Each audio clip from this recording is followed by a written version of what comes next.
Labdien! Paskatīsimies uz dažādajām cenu izmaiņām šī gada 11. nedēļā. Kopumā pasaules vairumtirgu un energoresursos naftas cena nedaudz pakāpjās līdz $85 par barelu. Tur galvenie faktori ir šādi. ASV pašlaik neplāno samazināt procentu likmes, lai turpinātu ierobežot inflācijas rādītājus. ASV ir samazinājies naftas krājuma līmenis un pieaug arī nedaudz pieprasījuma puse.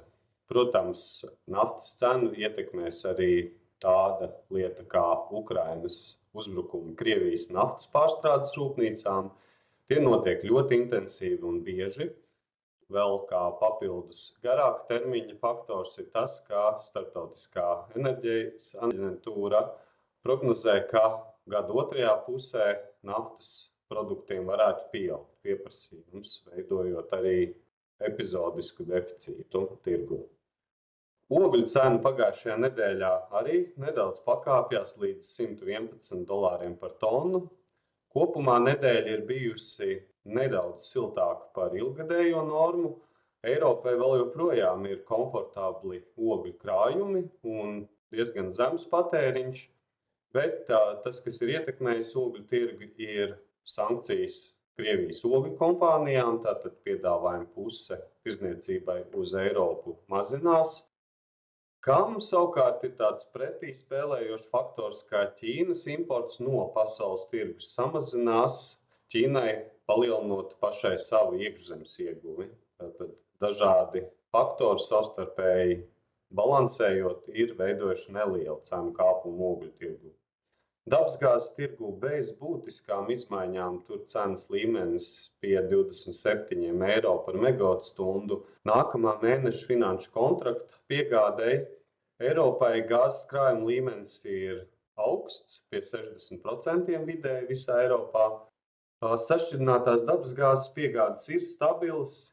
Jāpiemina, ka ir bijuši piegādes traucējumi no Norvēģijas, bet tiem, kā redzams, arī pēc cenas nav ārkārtēja ietekme uz Eiropas tirgu. Arī Āzijas tirgus pērk gāzi un importē no pasaules tirgus nedaudz dārgāk kā iepriekš. Eiropai kopsumā ir bijusi nedaudz zemāka atjaunīgo resursu izstrāde. Un kvotu tirgus jāpiemina, ka tam pagājušajā un iepriekšējās nedēļās ir bijusi augstāka korelācija ar kurināmā cenām, ko tas nozīmē, ka pieaugot nedaudz gan ogles, gan gāzes cenai, ir bijis vērojams arī pieaugums kvotu cenām. Nedaudz atšķirīga situācija ir elektroenerģijas Nord Pool Spot tirgu gan Ziemeļvalstīs, gan Baltijā. Tur redzam, ka abiem reģioniem pagājušajā nedēļā cena samazinājās par 15%.